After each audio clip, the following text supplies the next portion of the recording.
Eh bien bonjour à tous, j'espère que vous allez bien, on se retrouve sur Final Fantasy VII Ever Crisis pour parler des nouveautés du jour et il y a pas mal de choses qu'on doit aborder aujourd'hui, donc je vais pas trop perdre de temps en blabla inutile, je vous mettrai des timecodes en description et on est parti. On va commencer par aller check un petit peu les ajouts de qualité de vie qui ont été ajoutés hier avec la mise à jour de l'application et notamment les nouveaux badges dans le listing d'armes vous indiquant si vous pouvez level up l'arme, si vous pouvez l'overboost et si vous pouvez également l'overboost en utilisant des weapon parts de personnages. Donc on a 3 badges maintenant différentes dans cette liste.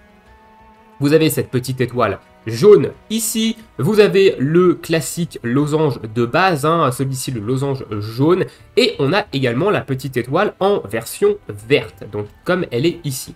Chacun des badges a une signification bien particulière.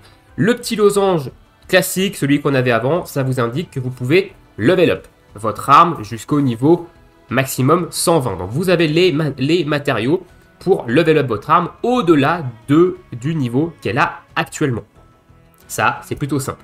Au niveau de l'étoile jaune, maintenant, ça vous indique que vous pouvez gagner une étoile sur cette arme-là. Donc vous pouvez overboost cette arme au moins une fois, mais pour gagner cette étoile, vous allez devoir utiliser des weapon parts du personnage. Vous n'avez pas assez de weapon parts de l'arme pour l'overboost. En gros, c'est ce que dit cette étoile jaune ici. Si je vais dans le détail, on voit que j'ai 129 ici weapon parts de la type 91 et du coup, je vais devoir utiliser des weapon parts d'Engil si je veux gagner en fait l'OB4. Et la petite étoile verte ici, et ça vous indique que vous pouvez gagner une étoile sur cette arme, ou du moins un overboost. Ici on est sur une arme OB10, mais je peux gagner par exemple le plus 11 sans avoir à utiliser de weapon parts du personnage. Donc là ici, si je fais overboost, vous voyez que j'ai largement les 200 weapon parts pour augmenter cette arme en plus 11 et que je ne vais pas devoir utiliser des weapon parts de Lucia. Donc voilà un petit peu la signification de ces 3 nouveaux badges. Le losange classique, vous pouvez level up votre arme au-delà du niveau qu'elle a actuellement. L'étoile jaune, vous pouvez l'overboost, mais vous allez devoir utiliser des weapon parts du personnage pour compléter en fait les weapon parts de l'arme. Et la petite étoile verte, vous avez tout simplement 200 weapon parts minimum de l'arme et vous pouvez l'overboost sans utiliser de weapon parts du perso. Donc c'est vraiment très bien, honnêtement, parce que du coup ça donne beaucoup plus de clarté en fait dans cette liste d'armes. Et on a également des filtres qui ont été ajoutés dans le bas, nous permettant de voir est-ce que je peux filtrer les armes ici par unique et caractère spécifique. Donc si je mets un filtre, je vais avoir les étoiles jaunes ainsi que les étoiles vertes ici. Si je mets l'autre filtre seulement unique, ça va me donner les armes qui ont assez de weapon parts pour que je les overboost sans utiliser de weapon part du personnage. Et ensuite, si je mets juste maxed out, ça me donne en fait les armes, soit qui sont level max, soit que je peux level up au-delà du niveau actuel de l'arme. Voilà un petit peu pour la première qualité de vie qui est arrivée hier et qui est pour moi la plus intéressante. On va ensuite voir la deuxième que je trouve le plus intéressant, c'est au niveau de la coop. Maintenant, quand vous allez faire un match en coop, on a l'auto ready. Donc par exemple, je prends ici là et j'ai maintenant une nouvelle bulle en bas à droite qui me permet de dire si je veux mettre ready de manière manuelle, donc c'est moi qui vais cliquer sur le bouton, ou si au moment où j'entre dans le lobby, ça me met ready automatiquement. Donc moi je l'ai calé sur automatique, voilà, mais du coup on a maintenant ce choix là. Et ça fait que les parties partent quand même un petit peu plus vite quand les gens pensent à mettre automatique, évidemment. Et au niveau du lobby, ils ont également réduit, comme j'ai dit, le temps avant le disband du groupe et on est passé de 3 minutes je crois à 1 minute. Maintenant c'est 60 secondes avant que le groupe soit disband. Donc si vous ne mettez pas prêt directement, vous avez 1 minute en fait maximum pour faire vos modifications et mettre prêt avant que le groupe soit disband. Alors c'est court certes, mais c'est mieux parce que c'est vrai qu'avant on attendait sans plombe dans des lobbies où les mecs ils s'endorment et c'était le bordel. Donc pensez évidemment à faire vos presets de coop avant de partir dans les coops. Ça évitera que vous ayez des changements à faire et que le groupe soit disband.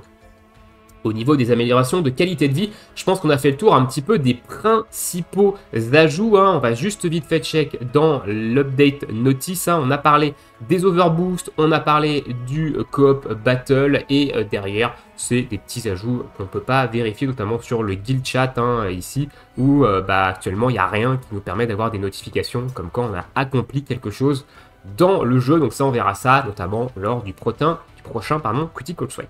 Voilà un petit peu pour les améliorations de qualité de vie. On va maintenant passer au contenu du jeu qui est sorti et on va attaquer avec la célébration de Noël et sa campagne. Donc Winter Campaign qui arrive.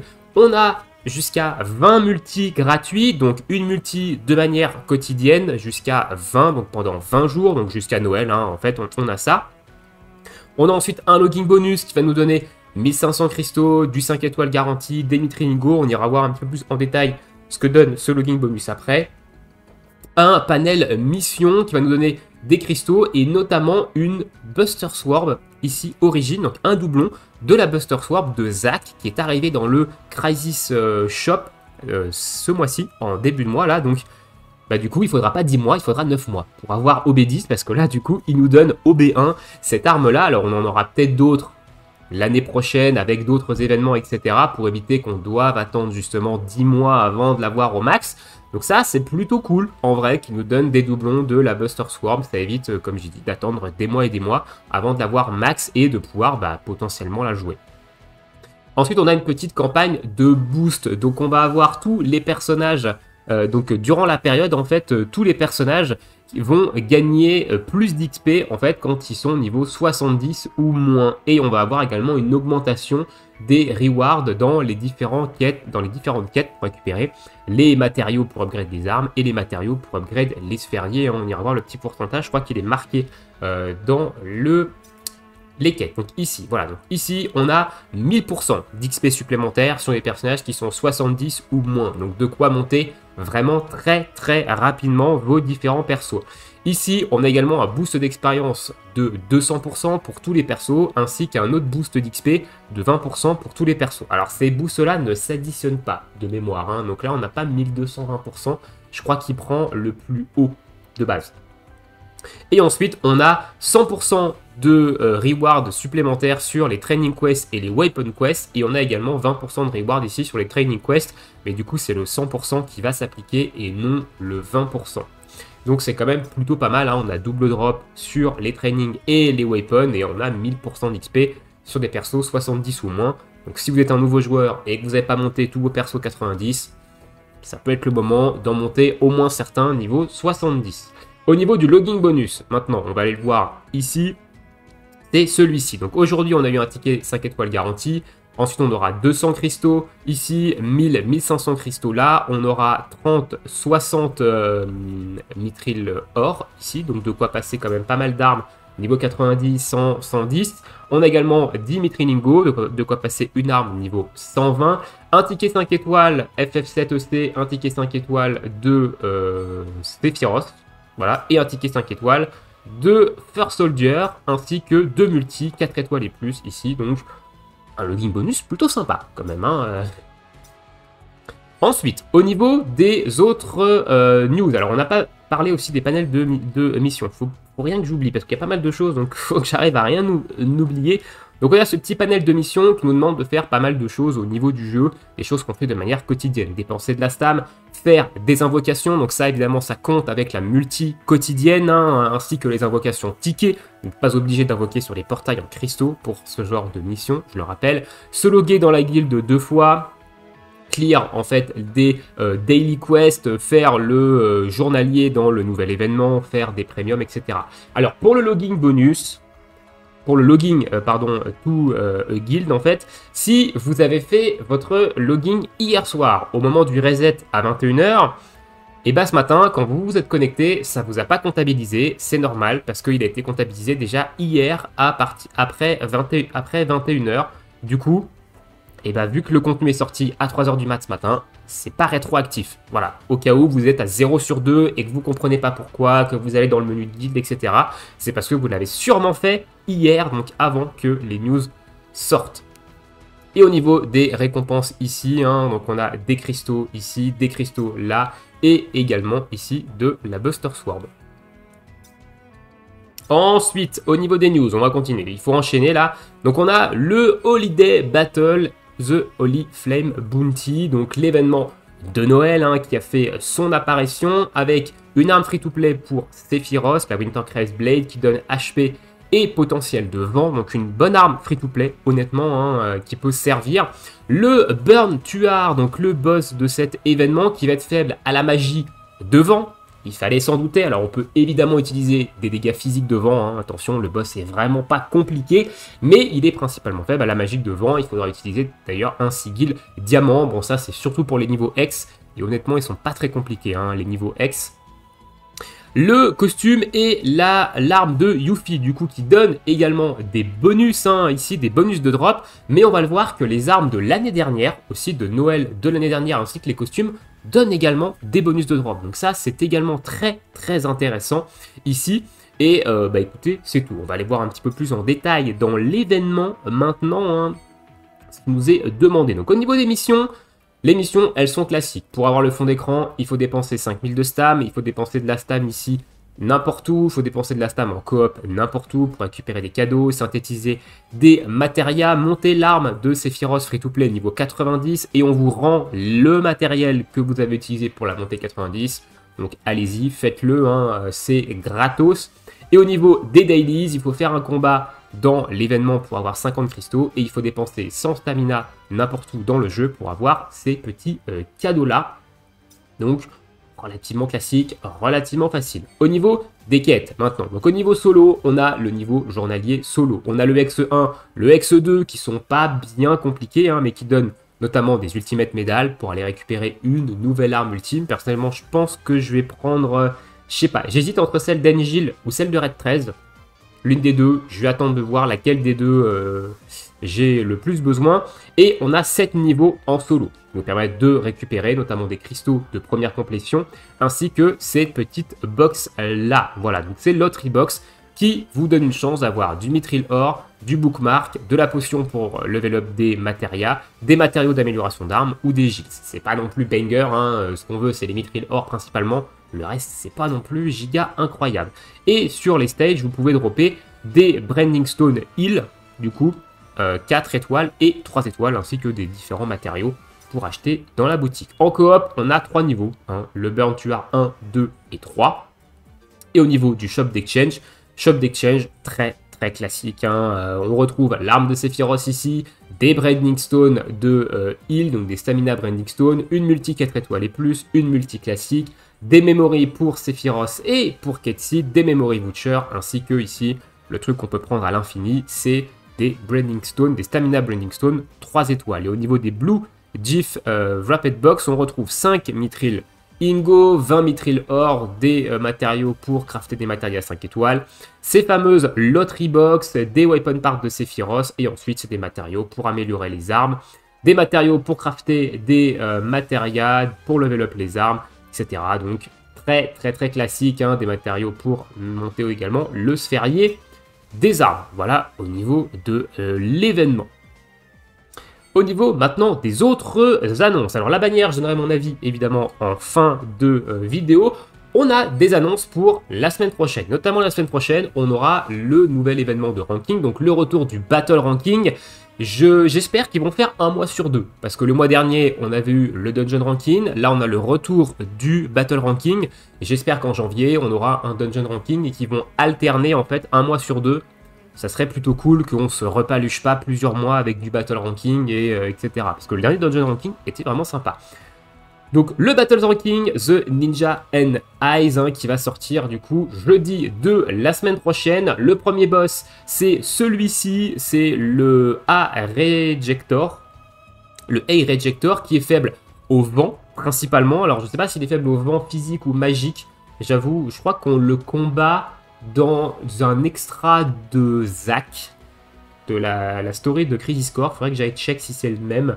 Mais du coup, il est faible au vent. Et le deuxième boss, c'est Yuffie, qui, elle, est faible au feu. Donc, il va falloir fracasse de la Yuffie avec des armes feu. Et elle n'a pas spécifiquement de faiblesse de souvenir, que ce soit magique ou physique.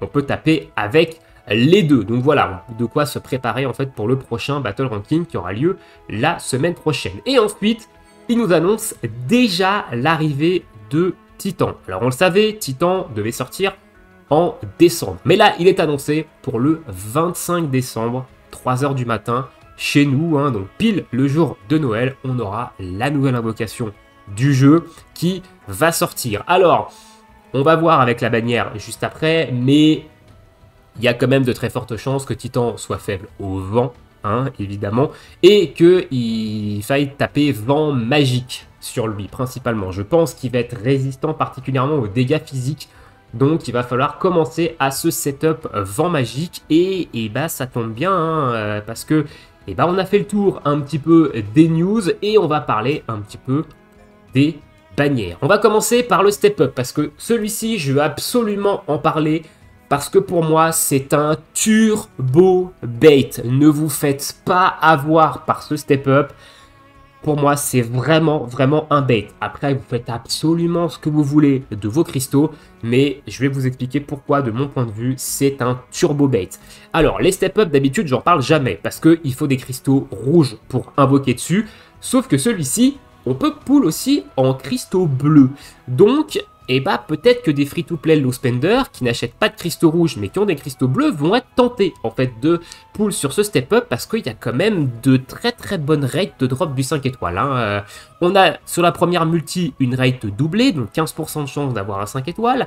Sur la deuxième multi, c'est une rate triplée cette fois-ci. Sur la troisième multi, on est garanti d'avoir du 4 étoiles ou plus. Et sur la cinquième multi, c'est 50% de chance d'avoir du 5 étoiles. Et en plus de ça, sur la deuxième et sur la troisième, vous avez des Macogem de l'arme ultime de Yuffie. Si on fait le compte ici, pour 6000 cristaux, soit l'équivalent de 2 multis sur une bannière, vous pouvez faire 4 multis avec quand même de très grandes chances d'avoir un, voire plusieurs 5 étoiles dedans.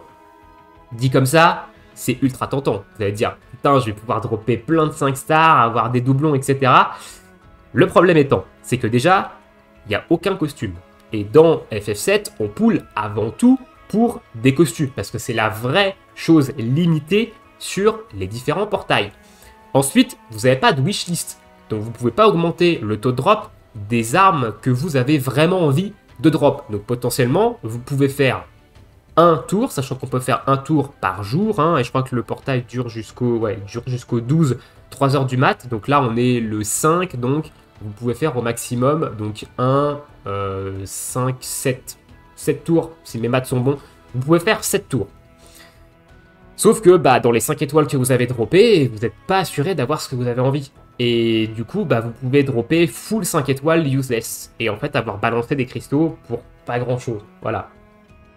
Donc c'est pour ça que pour moi c'est un turbo bait, et faites très attention si vous voulez pull là-dessus, parce que comme j'ai dit, vous avez des grosses garanties d'avoir du 5 stars, mais vous n'avez aucune garantie d'avoir les 5 stars que vous avez envie. Contrairement aux bannières feature, et du coup on va en parler maintenant, où vous avez la wishlist qui vous permet d'augmenter le taux de drop de certaines armes, hein, évidemment, et vous avez également les costumes qui sont les choses limitées, ainsi que des nouvelles armes. La bannière de Yuffie, du coup, une bannière 100% Yuffie, hein, parce qu'elle a une arme ultime pour elle, ainsi que un costume et une arme également pour elle sur cette bannière. Au niveau du cosmétique, alors le cosmétique, je le trouve affreux, il est horrible le costume, je le trouve vraiment moche, c'est un goût personnel, encore une fois, hein, évidemment, mais dans la guilde, on a un fan de Yuffie et il le trouve aussi pas beau. Donc voilà, le costume, vraiment, je le trouve vraiment pas très beau. Hein. Donc un costume de reine, hein, je pense que vous l'avez compris, avec ses cornes, etc. En plus, ils lui ont mis une espèce de petite queue derrière, là. Voilà, un costume de reine et que je trouve vraiment pas beau. Par contre, au niveau des air habilités, le costume est incroyablement puissant. Ici, on a un boost de Windpost. Donc, on a plus 15 en Windpost qui vous donne 25% de dégâts de vent supplémentaires directement. Et en plus de ça, couplé à un Windstrike Arcanum qui augmente de 35% les dégâts de vent supplémentaires. Sachant que, si je dis pas de conneries, les Arcanums, ça s'additionne au potentiel élémentaire sur votre personnage. Donc là, vous avez 25%, là, vous avez 35%. Vous avez un costume en fait qui vous donne 60% de dégâts de vent en plus. 60%. Juste sur le costume, hein. On n'a même pas setup le perso, etc. Vous avez 60% de dégâts de vent avec le costume. C'est vraiment beaucoup, ça booste énormément les dégâts. Et en plus de ça, le costume, il vient même power creep le costume de vent qu'elle avait eu à la Saint-Valentin. Le costume qu'elle a eu avec ses patins, avec sa petite jupe rose et son arme, c'était son plateau là. Et bah du coup, ce costume-là est au-dessus de son premier costume de vent. Donc le costume, honnêtement, je le trouve vraiment très bien. Encore une fois, c'est mon avis. Vous avez le droit de trouver 60% éclaté. C'est votre avis à vous. Moi, je vous transfère ici mon avis sur ce que je pense de ce costume. Et je le trouve quand même très fort en termes de dégâts de vent. C'est peut-être le meilleur costume dégâts de vent qu'on ait sur le jeu actuellement. Hein, parce que 60%, c'est vraiment, vraiment beaucoup. Au niveau de l'arme, maintenant. Alors l'arme, quand je me suis réveillé ce matin, aux alentours de 5h30, j'ai regardé un petit peu les news et j'ai vu l'arme. Et ayant encore la tête dans le sac, j'ai regardé un petit peu la description et j'ai fait oh, c'est quand même pas incroyable, enfin l'arme elle est quand même pas folle. On va la prendre en OB6 parce que c'est le genre d'arme en fait qu'on va utiliser principalement quand elles vont être OB6. Donc on est sur une arme qui pour 4 d'ATB va taper vent magique et va réduire la résistance au vent de -1 à chaque coup jusqu'à -3 et la défense magique de -1 à chaque coup jusqu'à -3. Je me suis dit putain, 4 d'ATB pour -1, il faut faire l'attaque 3 fois du coup pour avoir -3, ça fait 12 d'ATB. Si je compare à une arme qui est sortie au mois d'octobre, qui est un petit peu une arme similaire, on va prendre par exemple l'arme de Ketsis. L'arme de Ketsit, hein, donc du coup celle-ci, le Witch Brome, si je la prends OB6, bah pour 3 d'ATB en fait j'ai -2 de MDF et -3 de résistance électrique directe. Donc vu comme ça, bah en fait l'arme elle est pas non plus incroyable. Mais en étant un petit peu mieux réveillé et en ayant discuté également avec des personnes sur le Discord, en réalité, eh ben, l'arme elle est pas si mauvaise que ça et elle est vraiment forte. Parce que il faut noter qu'elle tape vent magique. Donc ça veut dire qu'elle va profiter en fait de la baisse de résistance au vent et de la baisse de résistance magique, de défense magique qu'elle pose également. Donc plus vous allez taper et plus vous allez taper fort avec. Sachant qu'en OB6, on est quand même sur du 550%, c'est pas non plus extrêmement fort, mais sur un -3 de défense magique et un -3 de résistance au vent, et bah ça commence à taper. Si on commence à coupler ça avec son costume qui offre déjà 60% de dégâts de vent hein, de base, ici on a 27 encore une fois de potentiel, donc on va monter sur quasiment un niveau 6. Ici, avec les 27, donc on booste sur du 70%, 130, ça fait 105% de dégâts de vent supplémentaires, juste avec le costume et l'arme.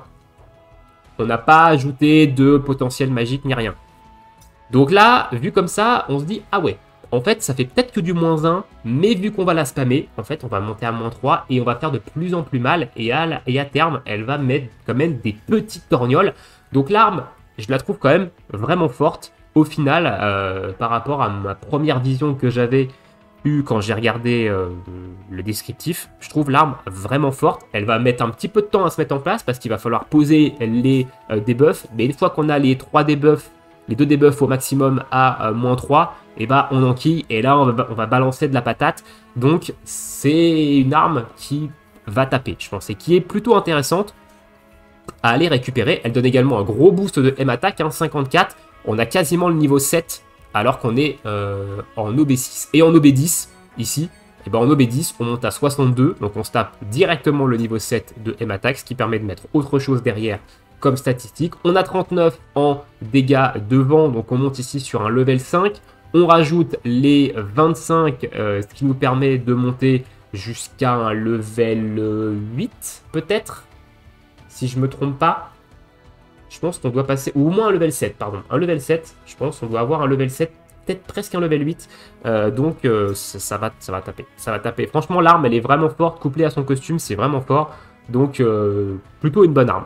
Au niveau des soldes de matéria, M-Attack Sigilron, bon, plutôt classique. Donc voilà un petit peu mon avis sur ce costume de Yuffie et son arme. Est-ce que je vais invoquer? Pour l'instant, non. J'attends de savoir en fait quelle arme va sortir dans la prochaine bannière de Noël.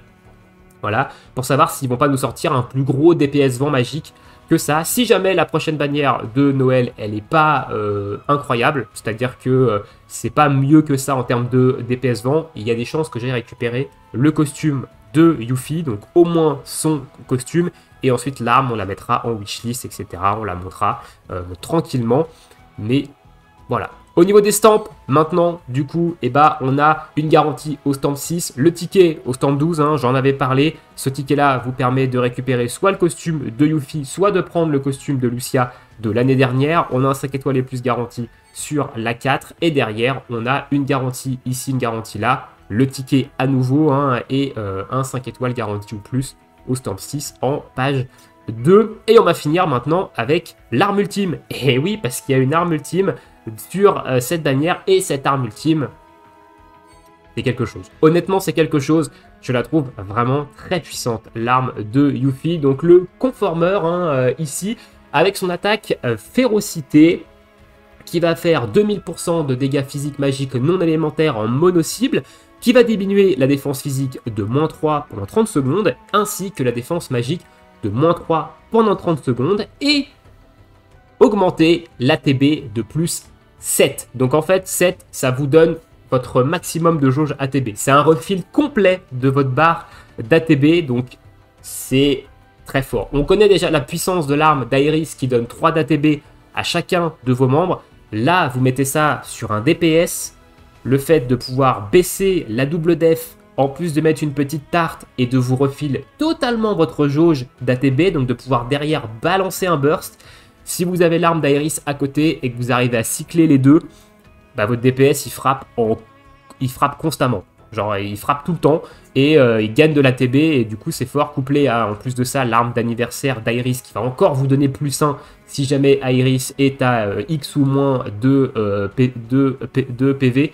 Ça fait de la génération d'ATB et c'est vraiment très fort. Ces mécaniques dans le jeu c'est vraiment fort, hein, les générations d'ATB. Donc là, avoir un refill complet 2 fois dans le combat, c'est quand même plutôt sympa. Au niveau des R habilités, on a un boost de puissance d'habilité et on a un ATB boost Arcadoum. Donc elle va commencer en fait le combat avec 4 d'ATB déjà dans la main. Donc elle va déjà pouvoir taper d'entrée de combat, parce que je rappelle qu'on commence le combat avec 0. Hein. Donc au début, quand vous commencez le fight, il faut attendre que votre ATB monte. Là, elle va commencer le combat directement avec 4 d'ATB. Et 20 secondes plus tard, elle va pouvoir se refill complètement sa jauge. Donc très fort. Honnêtement, son arme, elle est très forte. Et là, on a vraiment une très très grosse bannière à Yuffie. Donc pour les fans de Yuffie, ils doivent être aux anges un petit peu, sauf évidemment la gueule du costume. Mais le reste, je trouve ça quand même plutôt fort. Voilà, donc je pense que là, on a vraiment fait le tour, hein. J'espère que j'ai rien oublié. Voilà, si j'ai oublié des choses, dites-le moi dans l'espace commentaire et j'en parlerai sûrement dans une prochaine vidéo. Dites-moi ce que vous pensez de tout ça, vous, dans l'espace commentaire. Est-ce que vous allez invoquer sur Yuffie ou pas du tout? Et est-ce que vous êtes aussi hype pour Titan? Est-ce que vous êtes hype aussi pour le Battle Ranking de la semaine prochaine pour taper sur Yuffie, hein, voilà, je sais que dans ma guide, il y en a beaucoup, et moi-même, qui ont dit la meilleure news de la journée, c'est le fait que la semaine prochaine, on fracasse la tronche de Yuffie, voilà. Bon, après, c'est une private joke entre nous, hein, attention. N'y voyez pas de méchanceté gratuite, c'est juste une private joke. Voilà, je vous laisse ici, je vous souhaite à tous une très bonne journée, une très bonne soirée, bon jeu, et à bientôt. Ciao, ciao.